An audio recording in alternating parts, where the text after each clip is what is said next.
Good day, everyone. This is Charina Castro again, and I'm here to report the pre-process under the part 2 of Lesson A, Social Marketing, Different Model as Practiced by Development Organization, under Module 4.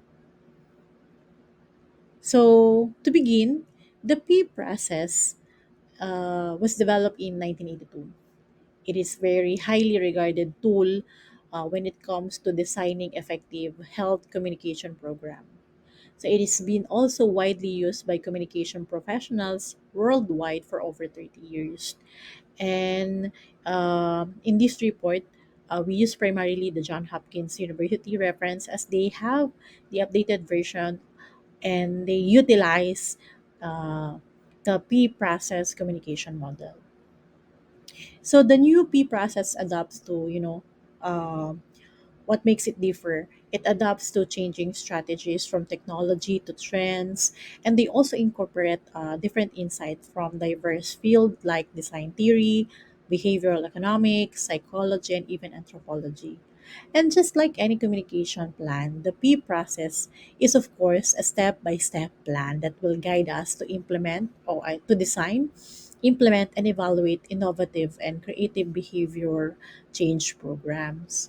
So, as I have said, P process is commonly used on health related campaigns, for example, reducing HIV transmission, promoting family planning, reproductive health, reducing maternal mortality, and even promoting child survival.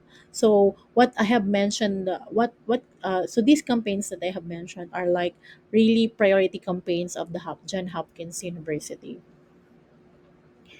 So we also need to know that the P process incorporates three key concepts, such as the SBCC theory or the social and behavior change communication theory, the stakeholder involvement, and of course the continuous capacity strengthening uh, uh, model or the continuous capacity strengthening. So these elements are really crucial for effective strategic planning of the P process. So one important thing that we also need to remember when it comes to the P process is the effective documentation. Documentation in the P process is really crucial because it will help us to review decisions, track progress, and of course share experiences with others. So implementing a simple knowledge management system for simply documenting or facilitating storing and sharing documents and data will become very increasingly vital as our project or as our program grow in size and complexity. So now let's dissect the 5 steps of P process. Step number 1, inquire. So in this step, there are various things that we need to uh, have the information first. That's why the first step is to inquire. So what are those information? First, just like any other communication plan, we need to better understand what is the extension or what we need to understand the extent of the problem that we want to campaign. Once we identify the extent of the of the given societal problem, we need to identify our audiences, and this is really crucial because when we identify and segment our audiences, we also need to identify what are the barriers that emerge or we really need to uncover the barriers for the behavior change. And this can be, like economic, social, political, or cultural, or educational. Next, we also need to inquire about the uh, facilitating factors or motivators uh, for the behavior change of our intended audience.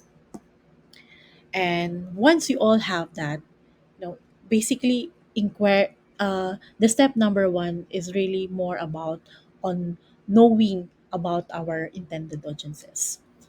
So uh how can we have those data? We can do that by on what you can on what you have see on what you can see on the PowerPoint or on the slide. First is to have a baseline or formative research with our intended audience. So that includes conducting a review of demographic, epidemiological, sociological, economic, and other relevant studies about our audience. We also need to assess existing policies and programs to our chosen societal problem. And we also need to learn about active and available communication channels when comes to our intended audiences. So basically, those are the really basic uh, information that we need to have when it comes to our uh, first stage. But there are also other factors that we need to have. Uh, those are first the possible gender differences and making sure that all viewpoints are represented when we conduct a baseline or affirmative research. And lastly, we need to boil down our understanding of the problem into a problem statement because that pretty summarizes the goal of our project. And the output of step one is basically a situation analysis. So the situation analysis should include the details of the problem, understanding its causes, facilitators, and possible remedies. And a problem statement that will articulate the goal of our uh, project. Step number two is designing our strategy. So in this step, we will need to map out your plan to reach your goals. So this includes setting a communication targets and understanding our audience, deciding on program methods, choosing communication channels, from creating timeline and getting a monitoring and evaluation plan. But how do we all uh, include all these things in our strategic plan? First, we need to bring together all the relevant players. We need to make them participate in our strategy development process. That will lead us to the second step, agree on the scope and limitation of the program. So these impose usually by the budget, political situation, and time frame. And usually the scope and limitation will also come from our relevant um, players, stake and key stakeholders. Next, we need to identify uh, uh, uh, uh, what behavior change model or theory that we are going to use when we uh, do the strategic plan. So as you can see on the table, these are just some of the commonly used theories in terms of behavior change model or theory. And the key to effective use of theory in a program design is first to identify a theory that matches your understanding of what really influence the behavior that you are trying to promote. So that's the very key when we need to choose a behavior change model. What theory matches the understanding of what influence o- on what of what influences on our target behavior.